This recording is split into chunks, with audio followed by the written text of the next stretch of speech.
Welcome and assalamu alaikum to everyone in my public administration classes. Today we will start with the meaning and origin of public administration.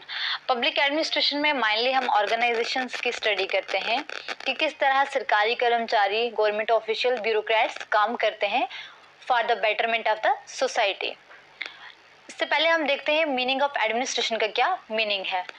It's derived from the two Latin words that is ad and ministrare, means to manage or to serve or to look.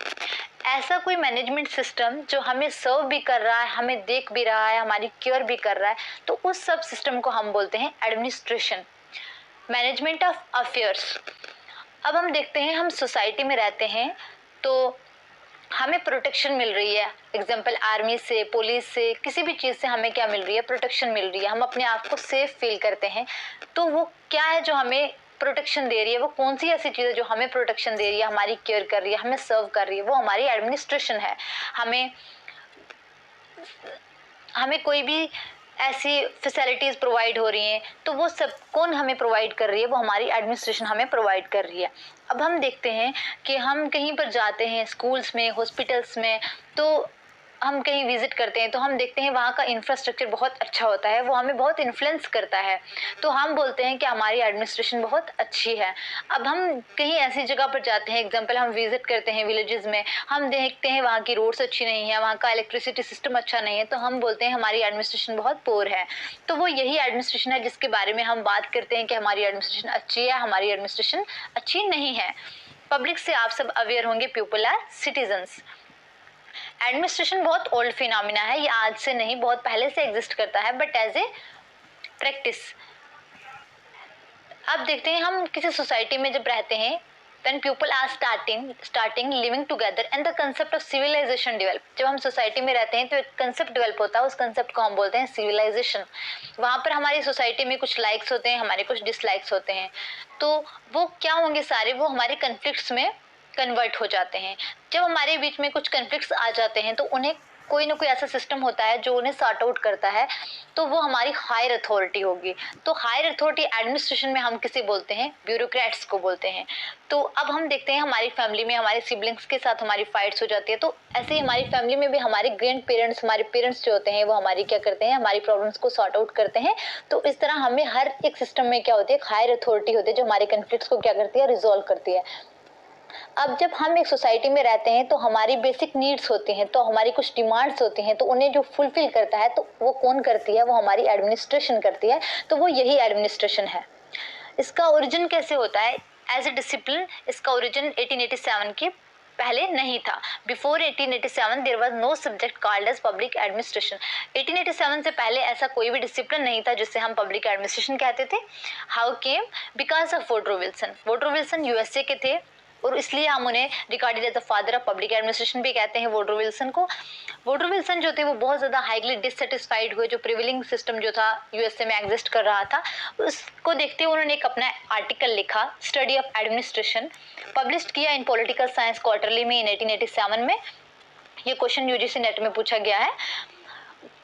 Wilson जो थे वो deeply influenced किस चीज़ से, वो जो contemporary events थे वहाँ पे, करप्शन, अनएम्प्लॉयमेंट जो भी था वहाँ से, उससे वो बहुत ज़्यादा क्या हुए, डिससेटिस्फाइड हुए कि हमारा एडमिनिस्ट्रेटिव सिस्टम जो है इतना अच्छा नहीं है. वो क्यों अच्छा नहीं है, सबसे ज़्यादा जो डिससेटिस्फाइड हुए थे विल्सन, वो हुए स्पॉइल सिस्टम से. स्पॉइल सिस्टम आप समझिए मेरिट सिस्टम का अपोजिट हो जाना, कि कोई भी पॉलिटिकल पार्टी पावर में आती वो अपने ही नेपोटिज्म, फेवरेटिज्म के बेस पे अपने ही लोगों को क्या करती है, अपॉइंट करती है as a bureaucrats, without any examination, without any merit. वो क्या करती है, लोगों को अपॉइंट करती है. और इस चीज़ से विल्सन को बहुत ज़्यादा प्रॉब्लम हुई कि जो डिजर्विंग कैंडिडेट्स हैं उनके साथ डिस्क्रिमिनेशन हो रहा है, और ये अच्छा सिस्टम नहीं है कि आप इतनी बड़ी पोस्ट के लिए आप लोगों को बगैर किसी एग्जामिनेशन के, बगैर किसी मेरिट के लोगों को अपॉइंट कर रहे हैं. तो इसलिए विल्सन बहुत ज़्यादा डिससेटिस्फाइड हुए. उन्होंने अपने आर्टिकल्स में कुछ चीज़ें मेंशन की कि एडमिनिस्ट्रेटिव सिस्टम को कैसे बेटर किया जाए. Wilson discussed four things in his article, that is dichotomy between public administration and political science, make science of administration, make public administration as business like, do comparative study. Dichotomy in simple terms में हम कहते हैं separation, किसी चीज़ को अलग कर देना. Wilson बहुत ज़्यादा डिससेटिस्फाइड थे जो प्रिविलिंग सिस्टम था यूएसए में. उसी के अकॉर्डिंग उन्होंने कहा कि एडमिनिस्ट्रेशन ऐसे काम नहीं कर सकती। इसीलिए पॉलिटिकल साइंस और पब्लिक एडमिनिस्ट्रेशन की नेचर ही जब डिफरेंट है तो उन दोनों को हम एक साथ कैसे पढ़ सकते हैं या कैसे रख सकते हैं। तो पब्लिक एडमिनिस्ट्रेशन की जो नेचर है, पब्लिक एडमिनिस्ट्रेशन क्या है, फैक्ट ओरिएंटेड सब्जेक्ट है, जबकि पॉलिटिकल साइंस क्या है, वैल्यू ओरिएंटेड सब्जेक्ट है। पब्लिक एडमिनिस्ट्रेशन का माइनली क्या वर्क होता है, एग्जीक्यूशन ऑफ पॉलिसीज़। उसमें हमें एक proper rules, regulations, procedure follow करना पड़ता है, उसको हम फैक्ट के बेस पर करते हैं। जबकि पॉलिटिकल साइंस एक वैल्यू बेस्ड है। तो इस तरह इन दोनों में सेपरेशन बहुत ज़्यादा इम्पॉर्टेंट है। इसीलिए पब्लिक एडमिनिस्ट्रेशन का एक सेपरेट डिपार्टमेंट होना चाहिए, सेपरेट कोर्सेज होने चाहिए। दूसरी बात विल्सन ने डाइकोटॉमी की ये की कि पॉलिटिशियन और एडमिनिस्ट्रेटर ब्यूरोक्रेट्स के बीच में भी क्या होनी चाहिए, सेपरेशन होनी चाहिए। एक पॉलिटिशियन एग्जांपल ले लो आप, एमएलए हो गया, एक ब्यूरोक्रेट्स हो गया, कोई भी ऑफिसर ले लो, डीसी हो गया। तो इन दोनों में इतनी ज़्यादा इंटरफेरेंस जब होगी तो जो वर्क है वो इतना स्मूथली नहीं होगा। इन दोनों में भी ज़्यादा इंटरफेरेंस नहीं होनी चाहिए, डाइकोटॉमी होनी चाहिए। लेकिन विल्सन अपनी बात से एंड में बहुत कंफ्यूज थे खुद भी। विल्सन ने पॉजिटिव व्यू और नेगेटिव व्यू दोनों से डाइकोटॉमी को देखा कि जब डाइकोटॉमी बिल्कुल ज़्यादा रखेंगे तो ब्यूरोक्रेट्स क्या हो जाएगा, बहुत ज़्यादा इंटरफेरेंस होगी और वर्क जो इतना स्मूथली नहीं होगा। एंड सेकंड उन्होंने ये कहा कि जब ब्यूरोक्रेट्स इतना ज़्यादा इंडिपेंडेंट हो जाएगा, इतना उसके पास बहुत ज़्यादा डिक्टेटरशिप आ जाएगी, तो इसमें सिटीजन्स का बहुत ज़्यादा लॉस होगा। इसीलिए इन्होंने दोनों टर्म में डाइकोटॉमी से की बात की, पॉजिटिव भी और नेगेटिव भी, कि दोनों पॉइंट ऑफ व्यू से विल्सन ने इसको देखा। अब साइंस ऑफ एडमिनिस्ट्रेशन में वो बात करते हैं कि एक जो पब्लिक एडमिनिस्ट्रेशन है इसमें भी रिसर्च होनी चाहिए बाकी डिसिप्लिन की तरह, क्योंकि रिसर्च जो है बहुत इंपॉर्टेंट पार्ट प्ले करती है किसी भी चीज़ में। ना कि सिर्फ पब्लिक एडमिनिस्ट्रेशन में, कोई भी डिसिप्लिन होगा उसमें रिसर्च के बगैर हम कभी उस डिसिप्लिन की कोई वैल्यू नहीं होती है। इसीलिए विल्सन ने कहा कि there should be a research in public administration.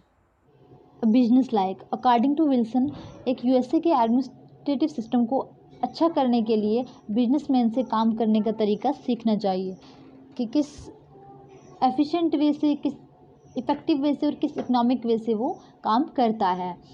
और उस वक्त यूएसए का एडमिनिस्ट्रेशन किस वे से काम कर रहा था, अनइकोनॉमिक वे से, इनएफिशिएंट वे से और इनइफेक्टिव वे से काम कर रहा था। मीन्स कि आप इतना ज़्यादा रिसोर्स यूज़ कर रहे हैं, इतने इनएफिशिएंट और इनइफेक्टिव वे से काम कर रहे हैं कि उसका आउटपुट जो है वो एक्सपेक्टेशंस के अकॉर्डिंग नहीं आ रहा है। इस तरह यूएसए के जो भी ब्यूरोक्रेट्स हैं उन्हें काम करने का तरीका बिजनेसमैन से सीखना चाहिए। कंपैरेटिव स्टडी, विल्सन अपने आर्टिकल के फाइनल सेक्शन में कंपैरेटिव स्टडी की बात करते हैं। अकॉर्डिंग टू विल्सन, अगर हमें किसी भी कंट्री के पास कोई भी अगर अच्छा एडमिनिस्ट्रेटिव सिस्टम है तो हमें उससे वो बोरो करना चाहिए। अब हम अपने कॉन्स्टिट्यूशन ऑफ इंडिया की बात करते हैं। इसमें भी हमने बहुत जो सोर्सेज हैं वो हमारे बाहर की कंट्रीज़ से हमने अडॉप्ट किए हैं। अब हम एक ईजी एग्जांपल से अगर समझे तो अगर हम अपने क्लास टॉपर्स को देखते हैं तो हमारे जो टीचर्स होते हैं तो हम हमें मोस्टली कहते हैं कि जो भी आपकी वीकनेस एरियाज़ हैं उनको आइडेंटिफाई कीजिए और अपने क्लास टॉपर्स से अपने जो शीट्स हैं उनको क्या करिए, कंपैरिजन कीजिए। तो ये वही कंपैरिजन है कि अगर हम में कोई वीकनेस है तो उसको हमें दूसरों से सीखना चाहिए, उस चीज़ में को हमें आइडेंटिफाई करना चाहिए और उसमें इम्प्रूवमेंट लानी चाहिए। उससे क्या होगा कि हमारा जो एडमिनिस्ट्रेटिव सिस्टम है, चाहे हमारा कोई भी सिस्टम है, वो क्या हो जाएगा, बेटर हो सकता है। अब विल्सन ने अपने ही आर्टिकल में कुछ फेमस लाइंस कही हैं, जैसे शार्पनिंग द नाइफ वाली स्टोरी है कि अगर हम किसी को देखते हैं कि कोई अपने नाइफ को बहुत ज़्यादा शार्प कर रहा है तो हमें उससे ये सीखना चाहिए कि वो किस तरीके से उसे शार्प कर रहा है, ना कि वो उससे किसी को मर्डर करेगा या उसकी कोई भी इंटेंशन है, हमें उससे कोई मतलब नहीं, हमें उसका तरीका देखना है कि किस वे से वो उसे इतना शार्प कर रहा है। आज इतना ही। Thank you so much.